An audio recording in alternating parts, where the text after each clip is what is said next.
So now the attributes are all in the appointment table. Let's move on to doing some one-to-many non-identifying relationships. Let's start with this one. Patient attends the appointment. So one patient can attend many appointments. So looking on the model, we find the one-to-many non-identifying relationship. Click it. Click first on the many side, back on the one side. Now, taking a look at this, we see that the foreign key has come over to the appointment table, and it makes sense because an appointment has a patient at it. You wouldn't want the appointment ID to be in the patient table because a patient can go to many appointments. So you don't have to remember the rule. It just works by common sense. You also notice that the patient ID is highlighted red because it's a foreign key, just like the red foreign key from the doctor table. But let's fix the mandatory nature of this. So we see patient may attend an appointment but doesn't have to, and an appointment only has to be associated with a doctor and clinic. It doesn't have to be associated with a patient, and we made that decision. We said an appointment might just be an empty slot waiting to be filled by a patient, so sometimes their patient ID might be null. That means that it's not mandatory on either side. So we see the O's come here on the lines, and you'll also notice something else, that since patient ID can be null, it's not filled in anymore, but it's so faint, and I know you can't see it, but it still is colored red because it's still a foreign key. Now,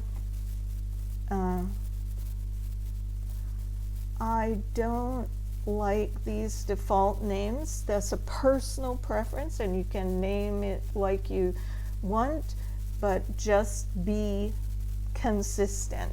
So I like my keys and foreign keys to have the same exact name. So I'm changing that to be patient ID because I like it better. But it's still clearly annotated as a foreign key, and here you see the pop-up tells us it's a foreign key that references the patient ID in the patient table. All right, let's do another. Let's do a clinic worker works at the clinic. So one clinic has many workers. Now here we see that this was mandatory for clinic workers to work at a clinic, but we made a decision that we weren't going to have a clinic worker table and that it was all going to be rolled up into employee. Now since some employees are doctors, doctors have a totally different relationship with clinics. So actually this can't be mandatory now that we've made that decision. So it will be not mandatory on either side. So let's draw that one. Clinic to employee. One-to-many non-identifying. So the N side in this case is the employee, and the one side is the clinic. So clinic has one or many employees, and here we see the clinic name appeared here. But remember, I said it shouldn't be mandatory.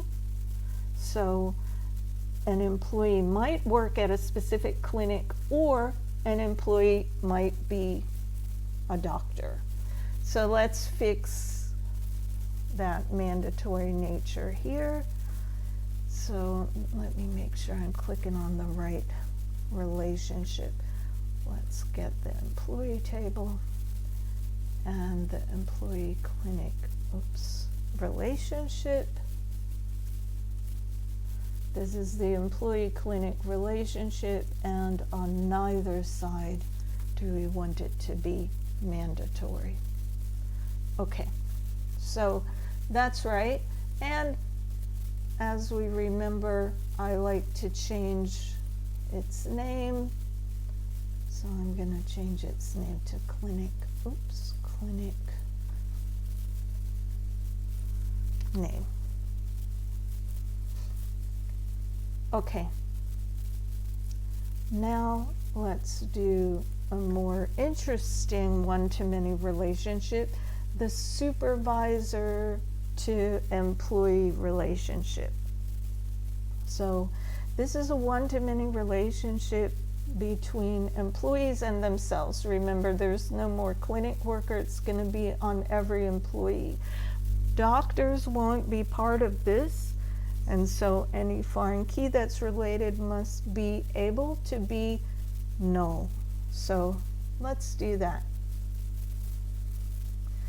So we need another one-to-many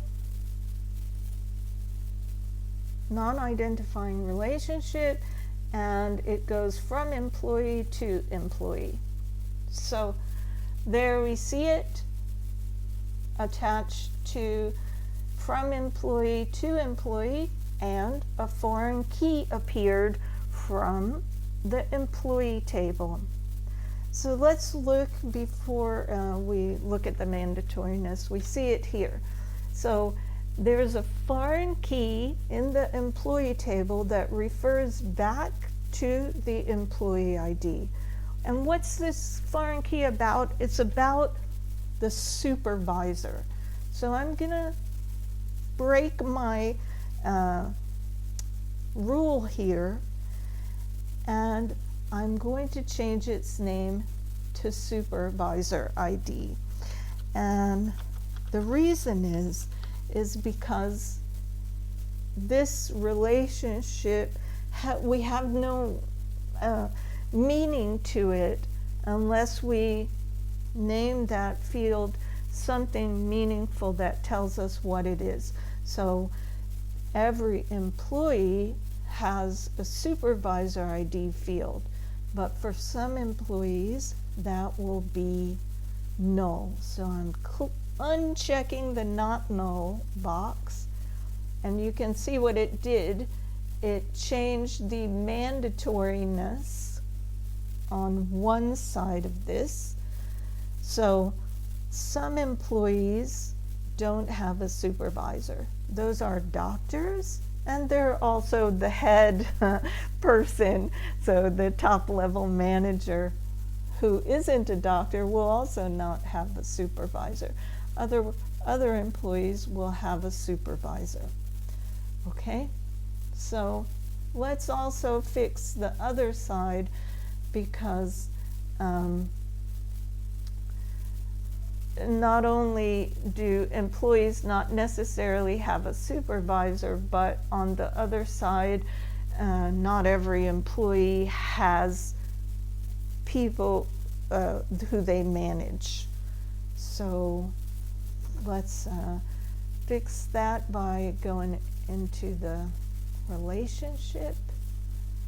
So this is a relationship from employee to employee, and I'm taking off the other mandatory. So an employee may or may not have a supervisor, and a supervisor may or may not have people that work for them. All right, now I'm going to put in all the rest of the one-to-many relationships and come back for the more complicated relationships.